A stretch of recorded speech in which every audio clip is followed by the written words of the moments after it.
vous-même, vous incarnez la réussite. Et ce que voulez savoir aussi beaucoup de jeunes, c'est si vous deviez leur donner quelques conseils personnels. Comment êtes-vous arrivé à la réussite? Qu'est-ce que vous pouvez leur dire? Mais moi, j'ai travaillé. Alors, il faut énormément travailler. Il faut avoir de la chance. Mais la chance, ça se tente. Hein. Je serais fou de vous dire que j'ai pas eu de chance. Il faut avoir de la chance au moment clé. Et il faut... J'ai parfois dit, je crois que c'est clé pour faire ce que je fais aujourd'hui, mais je crois que c'est très comparable avec un entrepreneur. Souvent, chaque soir, on se couche avec le doute. Et chaque matin, il faut se réveiller avec une foi terrible et une confiance en soi. Il n'y a pas d'autre chose. Si on se réveille le matin en se disant c'est foutu, c'est fichu, je suis bloqué, j'y arriverai jamais, c'est trop compliqué. Moi, honnêtement, je suis dans un pays où le système politique ne permettait pas de produire ce que je suis. Et je le dis à toute la jeunesse africaine. Moi, on a passé mon temps ces dernières années à m'expliquer que ce que je viens de faire était totalement impossible. Il fallait avoir un parti politique, d'abord avoir été élu, etc., etc. On me l'a expliqué tout au long de la campagne présidentielle, jusque dans les derniers jours. Donc évidemment, j'ai pris en compte certaines critiques. J'ai répondu à des points. Mais si je n'avais pas terriblement cru dans ce que je faisais, réussi à mobiliser des gens avec moi et autour de moi pour y croire, le réaliser, je ne serais pas là. Et donc, rien ne vous est donné. Rien. Et c'est encore plus vrai pour la jeunesse africaine. Il y a un côté pas juste. Il y a un côté pas juste pour vous. Mais dites-vous une chose, l'énergie que vous avez, la confiance en vous, personne ne vous la prendra et personne ne peut l'avoir à votre place. Donc, doutez chaque soir, mais réveillez-vous avec encore plus d'énergie le lendemain. Énorme, ma personne, énorme. Je sais pas comment tu as trouvé ce discours, mais je dois te dire que moi, je m'intéresse pas trop à la politique. Moi, je m'intéresse pas trop à ça. Mais à mon sens, ça, c'est le plus beau discours qu'a pu tenir Emmanuel Macron, qui, je précise ici, est le président de la République française depuis 2017.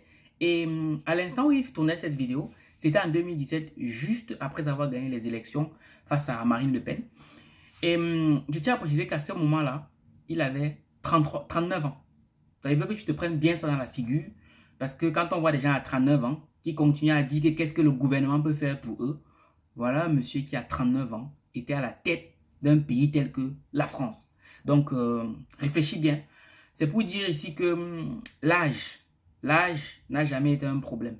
Parce que beaucoup de gens pensent que âge, c'est synonyme d'expérience, âge, c'est synonyme de compétence, âge, c'est synonyme je vais dire quoi, d'excellence, alors qu'il n'y a rien de plus con que ça. Parce qu'en fait, l'expérience dépend des activités que tu as eu à mener, des expériences que tu as eu à mener. Voilà, c'est de ça que dépend, c'est de là que vient vraiment l'expérience et l'expertise, s'il faut dire ça comme ça. Donc, Emmanuel Macron nous le prouve au travers de son parcours. Donc, que vous soyez pour ses choix politiques ou pas, on s'en fout. L'idée ici, ce qui nous intéresse, c'est son parcours. Parce qu'on aura beau dire ce qu'on veut, être chef d'État d'un pays comme la France, ce n'est pas un titre facile à mettre dans un CV. Donc, c'est une grande réussite. Et aujourd'hui, on va s'intéresser à ce qu'il fait de bien. Voilà. Ceux qui ont leur venin à verser, s'il vous plaît, allez ailleurs parce que sur cette chaîne, on s'appuie uniquement sur ce qui est bien parce qu'on veut rester des éternels optimistes, you know. Enfin bref. Donc, comme d'habitude, dans cette vidéo, je vais partager avec trois points que j'ai pu tirer de ce petit passage d'Emmanuel Macron qui, à mon sens, valent la peine d'être mis en lumière. Le premier point qu'il souligne, c'est que l'un des secrets de sa réussite, c'est qu'il a beaucoup travaillé. Tu sais, ma personne, j'ai pas dit que c'est vrai que certains paresseux te diront que le travail dur n'est pas forcément la clé du succès. Mais j'ai envie de te dire une chose, c'est que s'il est vrai que tu peux travailler très dur et ne pas avoir un succès phénoménal dans la vie, il est aussi vrai que si tu ne travailles pas dur, c'est sûr d'une chose, tu n'auras pas de succès dans la vie. Si tu travailles dur, tu te donnes une chance de réussir dans la vie. Mais si tu ne travailles pas dur, tu es sûr d'une chose, c'est que tu n'accompliras jamais rien de grand. Parce qu'il est impossible d'atteindre un certain niveau dans cette vie si tu ne travailles pas durement. Maintenant, tu vas remarquer que très souvent, ceux qui travaillent dur ne le vivent pas très mal. Pourquoi? Parce qu'ils sont dans un secteur qui leur parle. Voilà pourquoi un grand pasteur a dit un jour que faites un travail que vous aimez et vous n'aurez même pas l'impression un temps soit peu de travailler un seul jour de votre vie. Oui. Donc, trouver un travail que tu aimes, trouver un travail qui te passionne, trouver un travail qui te fait vibrer à tel point que tu sois prêt à travailler des heures sans les compter, ça demande du temps. Et ça demande de prendre des risques, ça demande de tester certaines choses. Parce que très souvent, tu vas rencontrer des gens qui vont te dire « Oh, je n'aime pas ci, oh, je n'aime pas ça ». Bref, ils savent tout ce qu'ils n'aiment pas, sauf ce qu'ils aiment. Pourquoi? Eh bien, parce qu'ils n'ont jamais pris le temps de tester. Maintenant, si tu veux découvrir ce que je vais appeler ta zone de génie, il faudra que tu testes des choses, mais il faudra aussi que tu écoutes ce que les gens disent de toi. Très souvent, il y a un secteur d'activité dans lequel, à chaque fois que tu fais cela, il y a des gens qui te disent « Ah, tu le fais bien. Ah, tu le fais assez facilement. Oh, pour toi, c'est facile. » Ben, tu devrais creuser un peu plus dans ce secteur d'activité-là. Parce que si les gens trouvent que tu le fais aisément, ça veut peut-être que dire que ta zone de génie se trouve à ce niveau-là. Je vais te raconter une petite histoire pour que tu puisses comprendre la pertinence de ce que je te dis. Sache que quand les gens disent que tu as quelque chose, c'est que tu l'as. Parce que si c'est invisible, on ne va pas le voir. Moi, il y a quelques années, je suis chez moi. Et puis, mon téléphone sonne. Et on me dit, Valère, il y a un concours d'art oratoire organisé par les étudiants d'Aix-Marseille.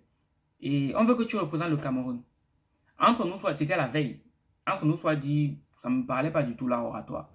Et lorsque cette fille lorsque Merveille me fait savoir cela, au départ, je lui dis non, ça ne m'intéresse pas. Parce que, un, c'était pas prévu. Et deux, je ne m'y connaissais pas du tout. Me placer devant un grand public, commencer à bavarder, ça, c'est quelque chose qui ne m'intéressait pas. Mais après, en discutant avec ma copine, elle me fait comprendre que si ces gens te contactent, ce n'est pas un hasard. Ça veut dire qu'ils ont vu quelque chose en toi, donc vas-y. Donc, c'est comme ça que je prends la voiture et j'y vais. Et quand je finis le concours, je gagne. C'est à ce moment-là que je me rends compte que, si eux, ils ont vu quelque chose en moi, c'est que je l'ai. Donc, c'est pour te dire que toi, tu as forcément quelque chose que les autres voient et tu es le seul à ne pas le voir. Commence à réfléchir sur toi-même. Commence à réfléchir sur cette chose-là. Ça demande un peu de temps, mais fais-le. Parce que tu sais ce qu'on dit. Celui qui regarde en lui-même s'éveille, tandis que celui qui regarde à l'extérieur rêve. Donc, cherche la solution en toi-même. Tu trouveras ce secteur-là dans lequel tu pourras travailler très dur sans jamais avoir à compter tes heures. Et j'aime à dire que quand bien même tu seras talentueux dans un secteur d'activité, si tu vas avoir certains résultats, il va falloir que tu travailles dur. Parce que pour atteindre un certain niveau, il faut que tu transformes ton talent en compétence. Le talent est inné, mais la compétence s'acquiert à force de travail.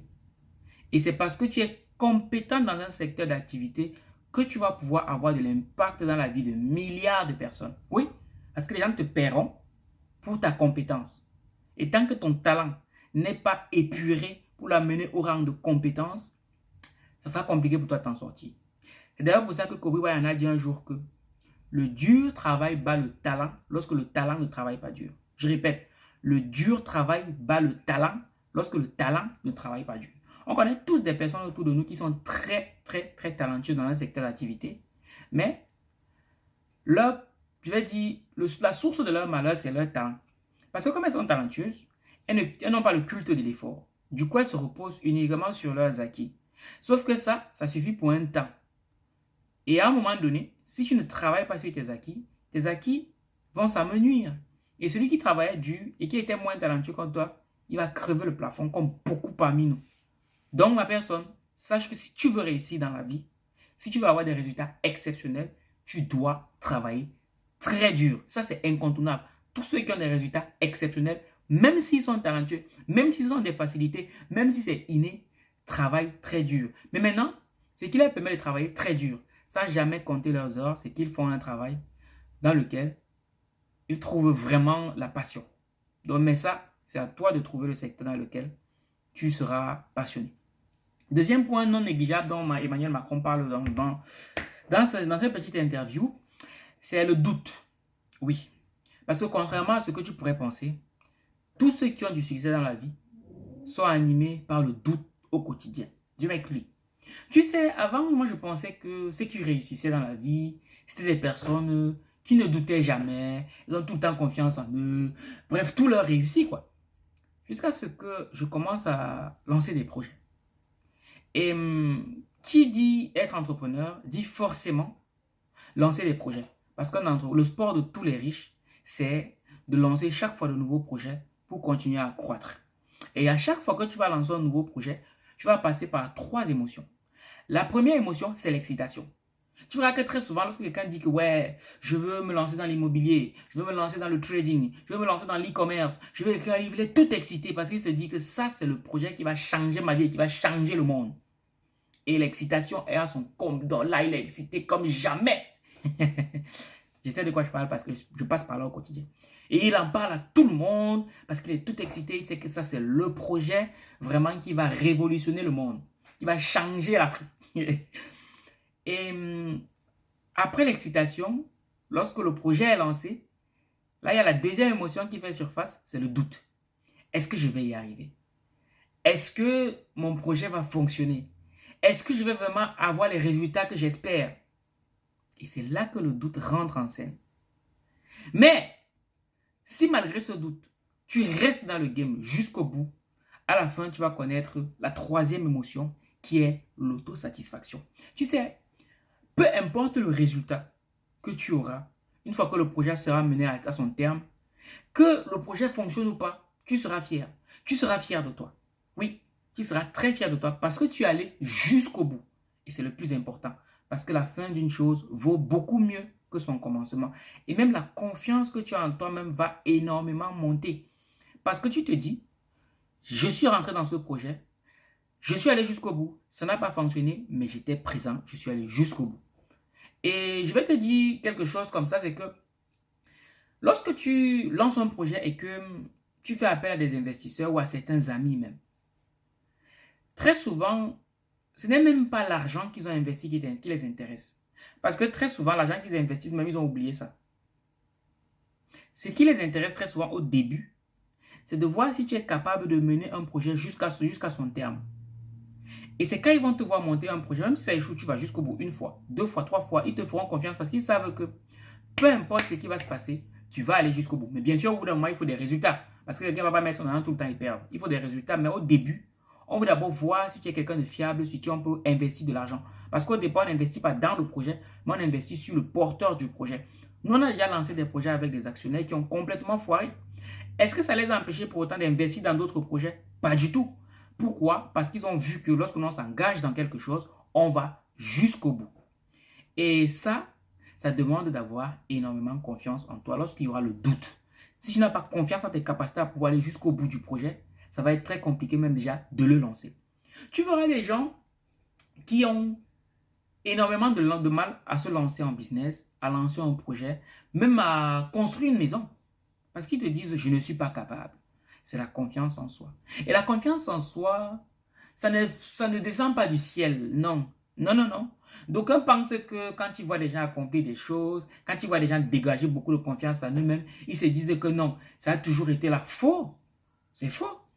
La confiance en soi, c'est quelque chose qui se bâtit au quotidien en menant certaines actions. Oui, parce que si tu mets une petite action et tu as de petits résultats, ta confiance en soi monte de niveau. Et là, tu pourras mener des actions de plus en plus importantes.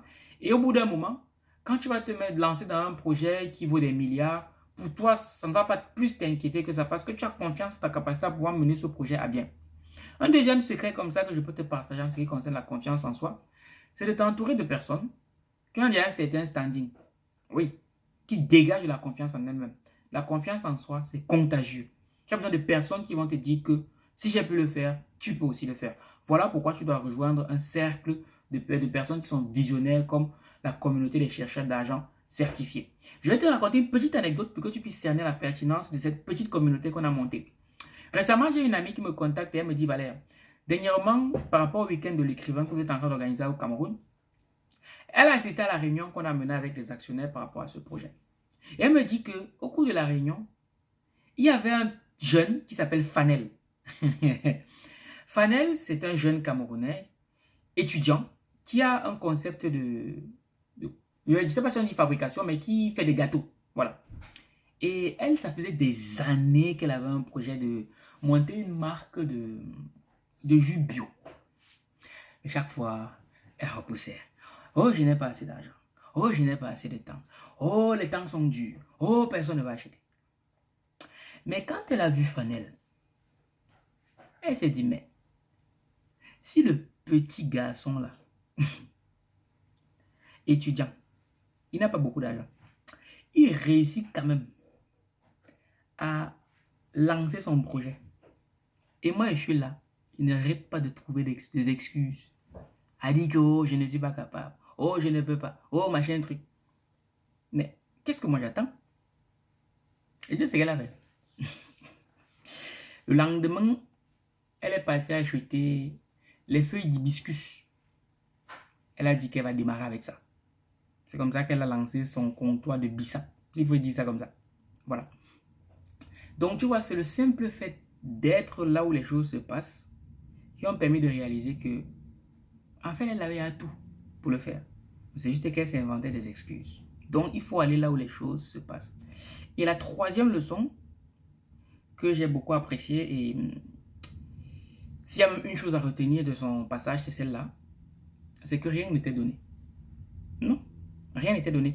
Et je vais faire un petit clin d'œil à la communauté africaine qui est tout le temps en train de se plaindre du fait que oui, la colonisation, oui, rien. Oui, on a compris. Bon, on est fatigué de ça.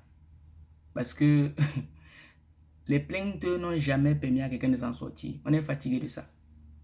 Et il faut même dire, si tes ancêtres en ont été victimes, toi, tu n'en as pas été victime. Et peut-être que toi qui écoutes même cette vidéo, tu es en Europe. Tu as accès aux mêmes informations que tes camarades européens. Toi, tu te plains de quoi? Donc, sache que la liberté, tu l'as déjà. Les moyens, tu les as déjà. Donc, n'attends pas que ce soit les ancêtres qui viennent faire quoi que ce soit. Tu as tout ce qu'il faut. Mais maintenant, tu dois bosser. Même lui, il le dit dans sa vidéo qu'on ne lui a rien donné. Pourtant, il a fait les plus grandes écoles de la France. Moi, on ne lui a rien donné. Parce que dis-toi que comme il est président là, il y a beaucoup de personnes qui auraient mettre à sa place. On va pas lui dérouler le tapis où il dit que non, viens. Non, pourquoi? La place est bonne. Mais il a fallu qu'il bosse. Donc, s'il lui a son niveau, il bosse pour arriver là. Toi, tu as un niveau moins 1000. Et dis comment il y a te plaindre, ça va être compliqué.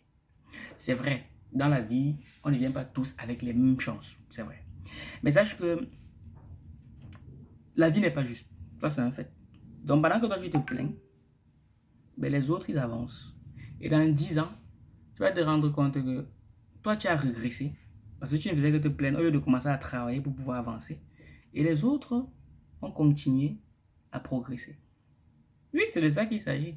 Et dans 10 ans, quand tu vas te plaindre, on va seulement te dire, ouais, en fait, tout le monde s'en fout de tes plaintes. On n'a rien à cirer. Bon, peut-être que ta mère, ton père et tes frères, peut-être. Mais on s'en fout. La vie continue. Donc, si tu ne te bats pas, personne ne va t'aider à se battre. Quand tu te plains, là, on dit, ouais, mais derrière, tu sais ce qu'on dit de toi. On dit, ouais, il passe son temps à se plaindre. C'est triste, mais c'est comme ça. Donc, sache que on ne te donnera rien. Il faudra que tu te battes pour avoir ce que tu veux. Et parfois même, malheureusement, ça sera tes proches qui te mettront les bâtons dans les roues, qui te diront que tu ne peux pas. Mais c'est ta vie, mon gars. Et tu dois te battre seul. Donc, je ne saurais terminer cette petite capsule vidéo sans te parler du livre de Azara Abdouidi, Osez créer votre vie, paru aux éditions Argent Livre. C'est un livre qui va... C'est un livre époustouflant. Parce que ça...